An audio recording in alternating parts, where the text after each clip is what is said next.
C'est qu'il m'a dit, Jean-Si, je veux que mes enfants puissent transporter mon ADN après ce message. Et je vais dire à une personne ce soir, après ce message, tu vas transporter l'ADN du Christ. Amen. Alors notre thème, c'est jeune, connais-tu ton identité en Christ? Moi je vais parler comme sous-thème. Tu vas écrire, pour ceux qui prennent note, je vais prendre mon sous-thème, sera dénommé prendre conscience de son identité. Amen. Ce soir, je ne serai pas très long, mais nous allons partager quelque chose par la grâce de Dieu. Amen.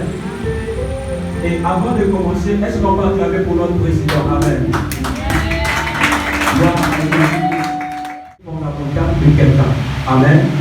L'identité, selon Google, lorsque vous allez taper, c'est aussi l'ensemble des éléments qui déterminent l'état civil et le signalement d'une personne sans confusion possible avec une autre personne. Amen. Ok. Les philosophes ont défini l'identité, c'est comme une conscience d'une personne à elle-même. Amen. Vous savez, j'aime la science, mais notre Dieu est au-dessus de toute science. Amen. Maintenant, moi, je vais simplement résumer par la grâce de Dieu qu'est-ce que l'identité. Amen. Je vais dire que l'identité, c'est quelque chose qui nous caractérise. Amen. C'est quelque chose qui me caractérise. C'est quelque chose qui me caractérise. L'identité, c'est aussi quelque chose qui nous définit. Amen. Ça me définit. Ça te définit aussi. Amen. Maintenant, lorsque nous avons étudié la chiffrologie, nous avons appris des chiffres. Amen.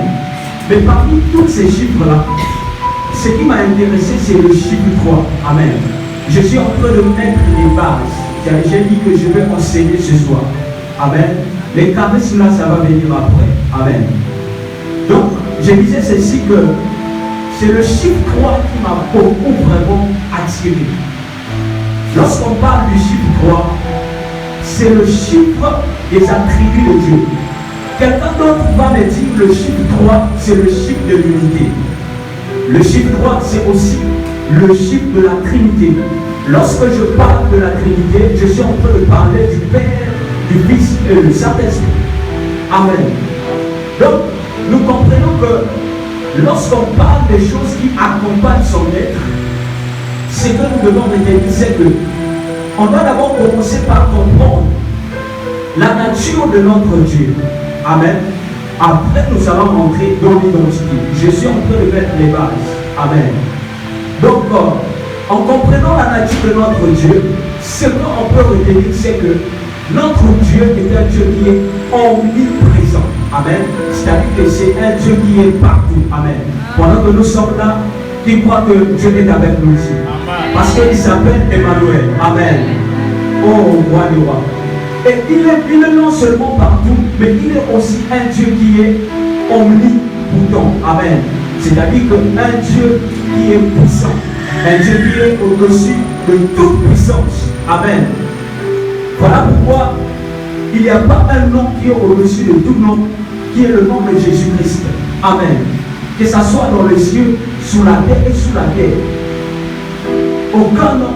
Mais ici, l'image dont on nous parle ici, c'est de comprendre que nous avons été créés par les empreintes de Dieu. Amen. Nous avons été créés par les caractéristiques de Dieu. Amen. Donc si nous avons été créés par les empreintes de Dieu, c'est-à-dire que, je vais prendre l'exemple très simple. Amen. Vous allez voir deux chiens, son père et son fils. Mais comment on peut les surnommer? On va les appeler le fils, c'est le petit garçon. Lui aussi un chien. J'ai souvent l'habitude de dire que le fils d'un lion est un lionceau. J'ai souvent l'habitude de dire que le petit chat d'un chat est un chien. Maintenant, nous, enfants de Dieu, nous sommes qui? Nous sommes qui? Vous comprenez que puisque nous avons été créés à l'image de Dieu, donc mon frère et ma soeur, ça veut tout simplement dire nous sommes aussi enfants de Dieu. Amen. Nous sommes en train d'aller doucement, doucement. À bientôt, on va décorer. Donc, nous sommes aussi enfants de Dieu. Parce que nous avons été créés à son image. Nous avons été créés par ses caractéristiques. Nous avons été créés par les empreintes de Dieu. Alléluia, gloire au Seigneur. Donc, si nous sommes enfants de Dieu, nous comprenons ceci. My God. Si nous sommes enfants de Dieu, il a dit que nous sommes des dieux sur la terre. C'est ce que la Bible dit. C'est ce qu'il a dit. Mais pourtant, on meurt comme les simples hommes. On meurt comme les simples hommes. Mais dans une autre dimension de la révélation, lorsque nous allons partir dans le livre de Matthieu, lorsque vous allez lire, vous allez comprendre une chose, que spirituellement parlant, l'homme ne meurt pas. Amen. Vous savez, lorsque Moïse était mort dans les pays de Moab, la Bible déclare que dans la transfiguration, Moïse était venu réapparaître dans le livre de Matthieu. À côté de Moïse, il y avait le prophète. À côté de Moïse, il y avait aussi, il y avait Moïse, il y avait le prophète Élie et Jésus était au centre. Jésus était au milieu. Amen. Donc de là, nous comprenons que la Bible dit, nous transportons les caractéristiques divines. Amen. Qui croit qu'il transporte les caractéristiques divines? Qui croit qu'il transporte les caractéristiques divines? Dis à ton frère, Amen, le coup de 25. Amen, le coup de 25. Gloire au Seigneur, gloire au Seigneur. Qui croit qu'il transporte les caractéristiques divines? Je viens déclarer au nom de Jésus-Christ que Dieu te donne la capacité, oh my God, de refléter Christ. Oh, Father. Merci Saint-Esprit de Dieu. Donc, ce sont ces caractéristiques-là que nous transportons.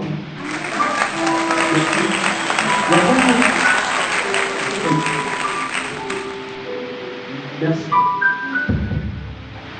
Gloire au Seigneur. Gloire au Seigneur. Donc, j'étais en train de dire ceci.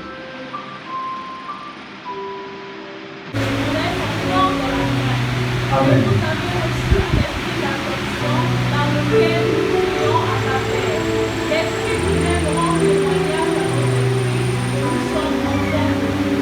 Or, si nous sommes enfants, nous sommes aussi héritiers. Héritiers de Dieu et co-héritiers de Dieu. Elle a donné le pouvoir de devenir enfant de Dieu. Elle a donné le pouvoir de devenir enfant de Dieu. Lesquels sont nés.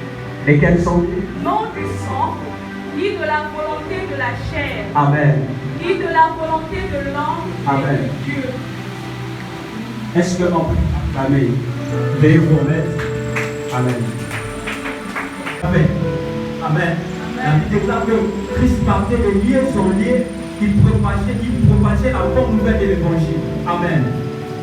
Mais aujourd'hui, j'aimerais dire à quelqu'un qu'en ce moment-là, tu as été créé à l'image de Dieu.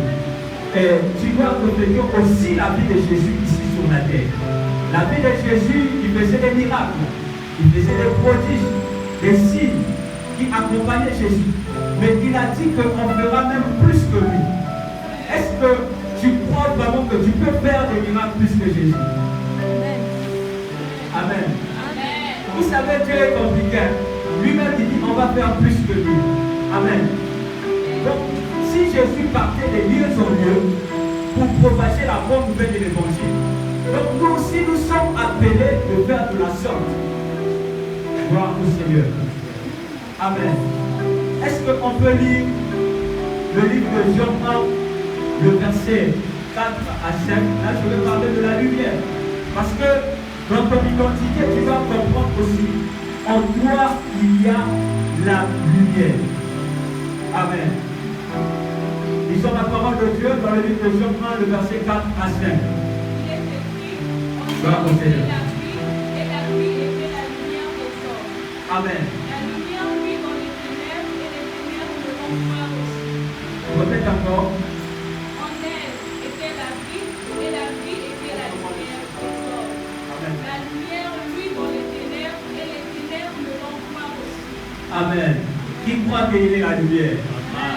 Amen. Ok. Là maintenant nous allons décoller, attacher vos ceintures, les frères et sœurs. La Bible déclare que nous sommes la lumière. Amen. Ok. Je vais expliquer pourquoi. Si nous sommes allumés, donc nous sommes appelés à prier. Amen.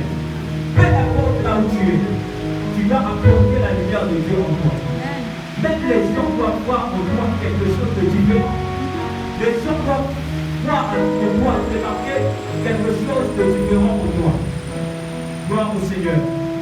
Vous savez, donc si notre dimension de la révélation, vous savez, Israël attendait un roi. La Bible déclare que Israël attendait un roi.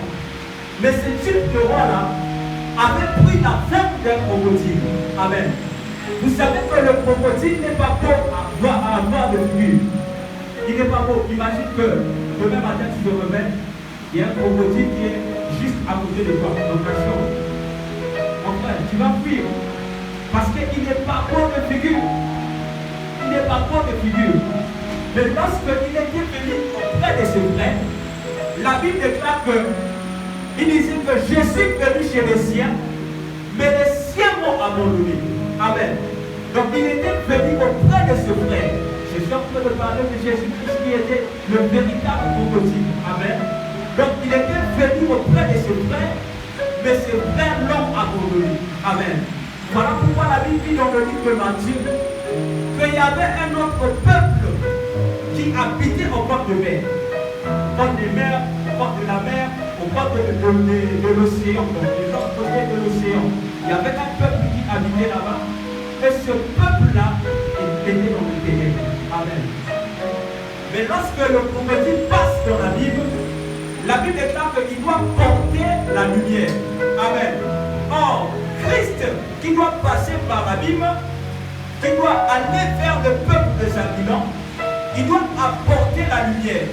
Et lorsque Christ était arrivé, la Bible déclare que automatiquement, par sa présence, le peuple de Zabulon avait reçu la lumière. Ils étaient dans les ténèbres, mais Christ, lorsqu'il est arrivé, il avait apporté la lumière.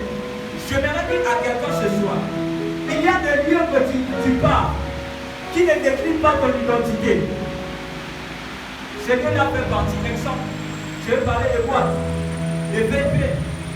Est-ce qu'un enfant de Dieu qui connaît son identité peut aller dans ces endroits-là? Non. Répondez-moi. Est-ce qu'un enfant de Dieu qui connaît vraiment son identité peut aller dans ces genres d'endroits? Mais lorsque Christ est venu vers le peuple des Zabulon, il avait apporté la lumière. Il arrive parfois, tu vas arriver dans des endroits où tu vas rencontrer des gens qui ne connaissent pas Jésus. Même s'il est venu te voir le dimanche, tu lui fais aussi, tu vas être un homme de compassion. Amen. Parce que si tu n'es pas l'homme de compassion, pose-toi une question. Si c'était Jésus-Christ à ta place, qu'est-ce qu'il devait faire? Tu vois ton frère dans une situation, tu connais ton identité, qu'est-ce que tu vas faire? La Bible nous déclare qu'il faut apporter l'amour. L'amour, c'est ça, ça fait partie des fruits de l'esprit. C'est ça aussi l'identité. On doit démontrer, amen, par des actes, et pas seulement par les paroles. Amen. Lorsqu'on parle du caractère de Jésus-Christ, j'aimerais dire aussi, Jésus était prophète. Jésus était prophète. Et lui, c'est le véritable prophète. Parce que dans la dimension même des lettres, la partie la plus importante que toutes les personnes cherchent à avoir, c'est la tête. Or, la tête, c'est lui-même Jésus-Christ. Est-ce que tu peux acclamer pour ça? Amen.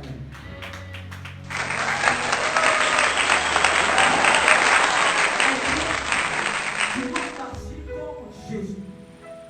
C'est ça que Christ nous demande. C'est ça notre identité. Gloire au Seigneur. Jean-Baptiste était l'image du grand frère de Jésus. Et Jésus était l'image du petit frère. Mais la Bible déclare que Jean-Baptiste connaissait son identité. Jean-Baptiste connaissait son identité. Mon frère, ma soeur, ce que je veux dire, c'est que dans l'identité, ce que tu dois comprendre. Merci Saint-Esprit de Dieu. Ce que tu dois comprendre, dès lors que tu acceptes Jésus comme Seigneur et Sauveur, ton identité ne dépend plus de toi. mets ton identité devant le Christ. Amen. Tu ne peux plus marcher selon toi-même. Tu dois marcher selon Christ. Tu dois marcher selon les Écritures. C'est ce que la Bible nous recommande. Amen. Parce que la nature de Dieu qui est en toi, c'est ça qui fait la différence. Partout où tu vas aller, cette nature-là doit parler en toi. La nature de Dieu doit parler en toi. Lorsque les gens te verront, on saura que non, lui là, il a quelque chose de Dieu en lui. Amen. Gloire au Seigneur. Maintenant, là, je vais vous parler des avantages. Là, j'ai fini de parler de la vie de Jésus. Maintenant, là, je vais vous parler des avantages de l'identité. Amen. Dans les avantages de l'identité, nous sommes dans le livre de Jean 1, le verset 13. Mais on va pas lire, nous allons lire rapidement. Parce que je ne serai pas très long. Cette semaine, il y a eu trop de programme. Amen. Voilà pourquoi j'ai même décidé d'enseigner aujourd'hui. Et cette nature qui est en toi, cette nature divine du Christ qui est en toi, te donne le privilège. Ça te donne l'escorte, celle des anges. Amen. Tu auras des anges à ton service. Parfois, lorsque tu dors, lorsqu'on prie toujours notre Père qui est dans les cieux, tout ça. Parfois, nous avons souvent l'habitude de dire que l'ange vient me garder. C'est cette escorte-là que Christ nous avait donnée. C'est ça les avantages. Nous sommes protégés des mauvais esprits. Et c'est lui-même le Père qui nous protège. Amen. J'aimerais que tu puisses fermer tes yeux. Tu vas répéter ces paroles avec moi. Gloire au Seigneur. La Bible dit que tu vas recevoir l'escorte des anges qui sera à ton service. Et elle va te permettre de faire des miracles, des prodiges comme Jésus l'a fait. Mais la Bible dit que nous sommes des dieux, mais pourtant on meurt comme des simples hommes. Tu vas fermer simplement tes yeux. Tu vas répéter avec moi. Seigneur, nous voulons manifester. Nous voulons manifester. Oh, est-ce qu'il y a la jeunesse de mère ici? Seigneur, nous voulons manifester. Nous voulons manifester ta nature et vivre ton identité. Seigneur, nous voulons manifester ta nature et vivre ton identité. Ne sois pas surpris que les gens parlent mal de toi. Parce que ton identité fera tellement en sorte que les gens puissent parler mal de toi. Moi, j'appelle ces genre de personnes-là les Séraniens de l'église. Amen. Même à l'église, les gens parleront mal de toi. Mais toi, en tant que tu connais ton identité, tu ne vas pas perdre ton temps à suivre ces genre de personnes-là. Parce que la Bible déclare, les gens qui parlaient mal de Jésus, my God, les gens qui les critiquaient, les gens qui les frappaient, oh, ces personnes-là ne savaient pas qu'ils étaient en train de faire l'erreur. Parce qu'ils étaient en train de pousser juste Jésus vers sa gloire. Voilà pourquoi la Bible déclare que le chiffre 3, c'est le chiffre de la résurrection. La gloire de Jésus était le 3e jour. Lorsque Jésus était mort à la croix, la Bible déclare que c'était au coucher du soleil. Or, le coucher du soleil symbolisait la mort. Amen. Voilà pourquoi lorsqu'il était mort, Christ a dit, Père, tout est accompli. Or, lorsqu'il a dit, Père, tout est accompli, le rideau du temple s'est déchiré. Or, lorsque le rideau du temple s'est déchiré, c'est alors que nous devons rentrer dans la présence de Dieu et sortir. Maintenant, le problème avec toi, tu rentres dans la présence de Dieu, mais tu es pressé de sortir. Amen. Un enfant de Dieu qui connaît son identité ne peut pas être pressé de sortir dans la présence de Dieu. Alléluia. Et Christ était ressuscité le 3e jour. Le 3e jour symbolisait la vie. Symboliser la vie, c'était dans la journée. Et ces mêmes personnes qui les critiquaient avaient appris que les gars que vous avez critiqués, mais il est ressuscité.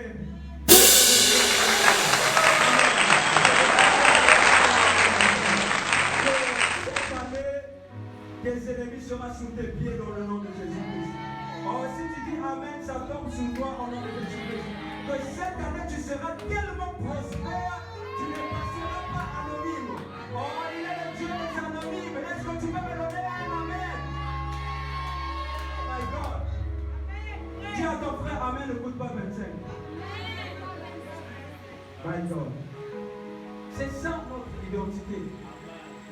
tu connais ton identité, tu n'as pas peur des sorciers. Tu n'as pas peur des sorciers. Écoute-moi bien. Lorsque je parle des gens qui parlent mal de moi, ça peut être dans ton quartier, ton voisin qui te dérange là. Pendant que tu dors, il y a toujours un chien qui vient avec des présences bizarres. Et quand tu pries, lorsque tu sors même dans la journée, tu ne comprends pas. Tu vas voir quelqu'un qui va te dévisager d'une manière bizarre. Amen. Est-ce que ça a déjà arrivé à quelqu'un ici? Tu vas voir des gens qui vont te dévisager. Pourquoi? Parce que pendant que tu pries, ta prière le dérange. Amen. Ok. Donc, ce que je vais dire dans l'identité, c'est que la vie est cachée dans l'interprétation. Amen. Voilà pourquoi si on n'interprète pas le bégaiement de Moïse, il n'aura pas la vie dans le peuple de Dieu. Il faut interpréter le bégaiement de Moïse pour qu'il y ait la vie dans le peuple de Dieu. Or, qu'est-ce que le bégaiement de Moïse? Le bégaiement de Moïse, c'est l'interprétation des hommes. C'est l'interprétation des hommes. Lorsque je parle de l'interprétation des hommes, je suis en train de parler de l'interprétation des lois. Or, c'est lui qui doit venir interpréter la loi. Ce n'est que le Seigneur Jésus-Christ. Amen. Donc, si notre dimension de la révélation, lorsque le Seigneur Jésus-Christ était arrivé en Israël, il était en train de prêcher l'évangile éternel. Mais il n'était pas le bienvenu là-bas. On parlait mal de lui, on le critiquait. Mais malgré cela, Christ pensait à propager la parole de Dieu. Il pensait. Il ne gérait pas ce genre de personnes. Toi, tu connais ton identité. Tu as peur de prendre ta vie pour aller à l'église dimanche. Pourquoi? Parce qu'on va parler mal de toi. La Bible déclare dans le livre d'Apocalypse, l'ange avait l'apparence d'une pierre de Japs et une pierre de Sardoine. Or, la pierre de Japs représentait la première pierre sur le pectoral du jugement. La pierre de Sardoine représentait la deuxième pierre sur le pectoral du jugement. C'est pour cela, à la première venue, Christ doit venir comme Benjamin. Il doit venir comme Ruben. Et à la deuxième venue, il doit venir comme Benjamin. Amen. Il doit venir comme Benjamin. Et lorsqu'il doit venir comme Benjamin, il va chercher à rentrer dans la couche du Père. Or, lorsqu'il rentre dans la couche du Père, oh my God. Lorsqu'il rentre dans la couche du Père, c'est pour enterrer carrément la loi de Moïse. Amen. Or, c'est la loi de Moïse qui faisait vraiment du mal en Israël.